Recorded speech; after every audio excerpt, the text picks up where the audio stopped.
दोस्तों नमस्कार, स्वागत है आपका बड़ी खबर बड़े खुलासे में। दोस्तों, ममता बनर्जी को कलकत्ता हाई कोर्ट ने कड़ी फटकार लगाते हुए सीधा सीधा एक सख्त आदेश दे दिया कि बीएसएफ को जो फेंसिंग लगाने के लिए बॉर्डर पर जमीन चाहिए, आप तत्काल उस जमीन को दीजिए और डेडलाइन तय कर दी है 31 मार्च 2026। हाई कोर्ट ने कड़ी फटकार इस पर पहले भी लगाई थी और पिछली हियरिंग में हाई कोर्ट ने यह कहा था, कलकत्ता हाई कोर्ट ने, कि आप शपथ पत्र दाखिल करिए कि आप ये जमीन बीएसएफ को देंगे। ममता बनर्जी की तरफ से, सरकार की तरफ से हलफनामा दिया गया था कि हम इसका इंतजाम कर रहे हैं, लेकिन अगली सुनवाई यानी जो आज सुनवाई हुई उस पर भी अभी तक कुछ काम नहीं हुआ, तो हाई कोर्ट उस पर सख्त हुआ है और अब ममता बनर्जी को डेडलाइन दे दी कि भाई हमें कुछ नहीं पता, 31 मार्च लास्ट डेट है, उसके बाद अगर आप जमीन नहीं देते हैं तो तब उस पर एक्शन हो सकता है। और इस पर जो है अब ये साफ साफ हो गया कि अब जो कटीले तार और बाड़ लगनी है, बीएसएफ ने बाकी पूरा एरिया, आपको ये बता दूं कि यहाँ जो है बॉर्डर जो एरिया जो है, उस बॉर्डर एरिया में अभी तक जितना काम किया गया है 2216 किलोमीटर की सीमा है, उसमें 450 किलोमीटर का एरिया ऐसा है जहां फेंसिंग अभी भी रह रही है। पश्चिम बंगाल के 9 जिले उससे लगते हुए हैं और वो जो 9 के 9 जिले हैं उनमें डेमोग्राफी चेंज इतना आ चुका है कि बड़ी संख्या में वहां घुसपैठिए अब फर्जी आधार कार्ड, फर्जी पहचान पत्र के जरिए वहां के नागरिक बने हुए हैं, यानी भारत के नागरिक बनकर वो सरकार की सुविधाएं भी ले रहे हैं, मकान भी बना चुके हैं, व्यापार कर रहे हैं। डेमोग्राफी पूरी तरह बदल चुकी है, देश की सुरक्षा को बहुत बड़ा खतरा है।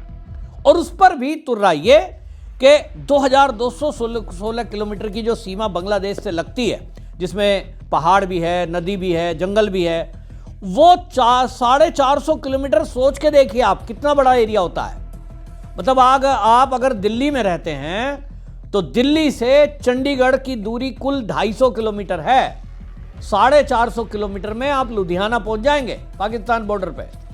और इतना दूर का एरिया यदि खुला पड़ा है कि कोई कहीं से कब आ जाए, बीएसएफ कदम कदम पे नहीं खड़ी हो सकती। जंगल है और रात के दौरान वो गुफा बना देंगे, पानी में आ जाएंगे, कैसे भी आ जाएंगे, आपने देखा है। तो पूरा खुला हुआ एरिया वेलकम कर रहा है घुसपैठियों का। और यही अमित शाह ने सदन में भी कहा कि टीएमसी की सरकार बंगाल में है, घुसपैठियों का समर्थन कर रही है, उनको सपोर्ट कर रही है। और ये तक अमित शाह ने कोर्ट में, जो संसद में कहा था कि हमने तो 10-10 रिमाइंडर दिए, 10 रिमाइंडर देने के बाद भी बंगाल की सरकार ने बीएसएफ को जमीन नहीं दी। अब आप सोचें कि एक सरकार को गृह मंत्रालय लिख रहा है, रिमाइंडर पे रिमाइंडर दे रहा है कि देश की सुरक्षा से जुड़ा हुआ मामला है, पूरे एरिया में फेंसिंग करनी है, तो भाई आप जमीन क्यों नहीं दे रहे हो? आपका क्या हित है? साफ हित दिखाई दे रहा है कि ममता बनर्जी को लगता है कि अगर ये पूरे एरिया में फेंसिंग हो गई तो इस फेंसिंग के बाद फिर तो पहचान हो जाएगी, ये बॉर्डर है, बीएसएफ टावर बना के बैठेगी, सीधा गोली मारेगी। और ये ममता बनर्जी को मंजूर नहीं है और इसलिए क्या करो, बॉर्डर पे फेंसिंग होने ही ना दो। जो एरिया ऐसा है जहां से प्लेन एरिया है वो आराम से घुस सकते हैं, ये 450 किलोमीटर का वही एरिया है जो मैंने कहा ना, 8 जिले लगते हैं। इधर डेमोग्राफी चेंज है, उनको छुपाने वाले, उनको रोजगार देने वाले, उनको बसाने वाले, पूरा नेक्सस उनके फर्जी दस्तावेज बनाने वाले इन 8 जिलों में फैले हैं। आते ही टीएमसी की रसीद कटवाते हैं, टीएमसी के कार्यकर्ता बन जाते हैं। उसके बाद जब पुलिस उनको पकड़ने भी पहले तो आएगी नहीं, आती है तो पकड़ सकती नहीं। और इसीलिए केंद्र सरकार ने बीएसएफ का दायरा 50 किलोमीटर तक बढ़ाया। ममता बनर्जी उसका भी विरोध कर रही थी। अब ममता बनर्जी से कोई पूछे कि भाई केंद्र सरकार अगर बॉर्डर एरिया में जाओ, जिन राज्यों की सीमा किसी अन्य देश से लगती है, उन एरिया में यदि 50 किलोमीटर तक बीएसएफ का दायरा बढ़ा रही है जांच का, इससे आपको दिक्कत क्या है? क्या दिक्कत हो सकती है भाई? बीएसएफ किसको गिरफ्तार करेगी? जो घुसपैठ करके आए होंगे। बीएसएफ किसके घर में छापा मारेगी? जहां ऐसा आशंका होगी कि भाई कोई बॉर्डर पार करके आया है, कोई नशीला पदार्थ लाया है, कोई हथियार लाया है। तब आप देखिए कि इस देश में राजस्थान है, उसका बॉर्डर भी लगता है, वहां कोई विरोध नहीं हुआ। गुजरात की सीमा लगती है, वहां भी यही के इंप्लीमेंट है, वहां की कोई विरोध नहीं हुआ। ममता बनर्जी को क्या दिक्कत हुई भाई? ममता बनर्जी को इसलिए दिक्कत है कि अगर बीएसएफ को 50 किलोमीटर दायरे तक चेकिंग करने का अधिकार, गिरफ्तारी का अधिकार मिला है, तो उनको लग रहा है कि जो घुसपैठ लगातार हो रही है और वो उनका वोट बैंक है, वो तो रुक जाएगा। और इसलिए ममता बनर्जी ने पूरी ताकत लगा दी। पहले तो बीएसएफ का विरोध किया, लेकिन फिर उनको समझ में आया कि बीएसएफ का विरोध करोगे तो होगा नहीं, क्योंकि भाई केंद्र का मामला है। तो फिर उन्होंने अपनी पुलिस को आदेश दिया कि अगर बीएसएफ कहीं छापा मारने जाती है, बॉर्डर के अंदर आती है, पुलिस के एसएचओ को आदेश दे दिए, जो बॉर्डर एरिया के ये 8 जिले हैं, कि बीएसएफ अगर किसी गांव में आती है, उन पर नजर रखी जाए। और नजर क्या रखी जाए? मतलब सीधा सीधा है कि अगर बीएसएफ गिरफ्तारी करने जा रही है, एक सर्च वारंट तो लेना नहीं है, पहले तो लेना होता था। तो ये डिस्टर्बेंस पैदा करेंगे और पुलिस वाले बजाय बीएसएफ के सपोर्ट के वो गुंडों के साथ मिल जाएंगे, घुसपैठियों के साथ मिल जाएंगे, और हंगामा खड़ा होगा। और ये हमने देखा है, ईडी का विरोध, सीबीआई का विरोध, अब बीएसएफ का विरोध। तो ममता बनर्जी को अपने केवल वोट बैंक की चिंता है, देश की सुरक्षा से उनको कोई लेना देना नहीं है, ऐसा मुझे दिखाई दे रहा है।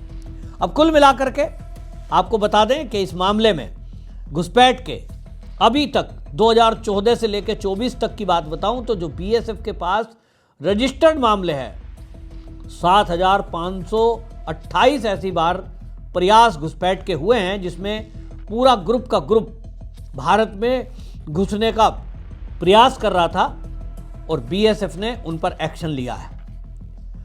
और अब लगातार देखिए एसआईआर हो रही है।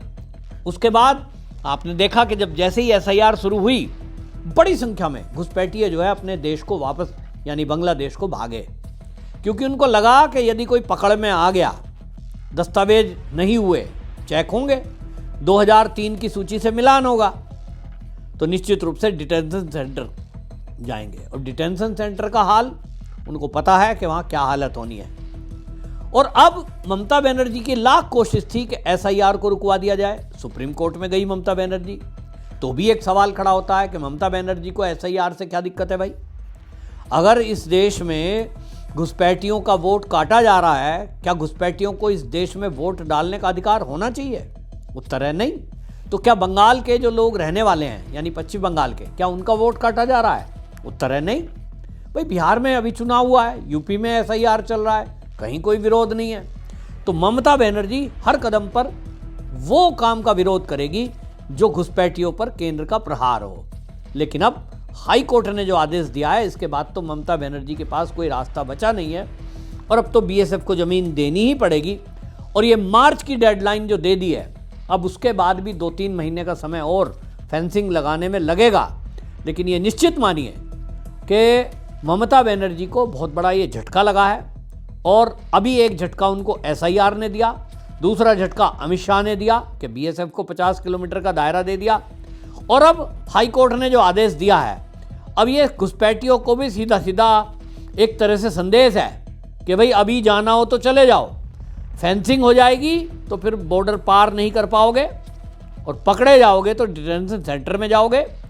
एसआईआर का मतलब अब यही है कि 2026 की वोटर लिस्ट का नाम चेक किया होगा, और जिनके नाम 2026 के वोटर लिस्ट में नहीं है, जिनके पास वोटर कार्ड नहीं होगा, निश्चित समझ लीजिए कि बीएसएफ पकड़ करके डिटेंशन सेंटर में ले जाएगी और आपसे कहेगी कि प्रूव करो कि आप पश्चिम बंगाल के रहने वाले हो। आपके पास यदि उचित दस्तावेज नहीं पाए गए तो निश्चित जानिए कि आपका जीवन फिर नर्क होने वाला है डिटेंशन सेंटर में। तो ये बहुत बड़ा एक अचीवमेंट भी है और हमारे देश की सुरक्षा से जुड़ा हुआ मुद्दा है, तो देश के लिए एक अच्छी खबर भी है। देखना ये होगा कि अब कलकत्ता हाई कोर्ट ने जो आदेश दिया है, ममता बनर्जी क्या इसको चुनौती देने सुप्रीम कोर्ट पहुंचेंगी या फिर जमीन प्रोवाइड कराएंगी? आपकी क्या राय है? कमेंट जरूर लिखें, वीडियो शेयर करें। वंदे मातरम।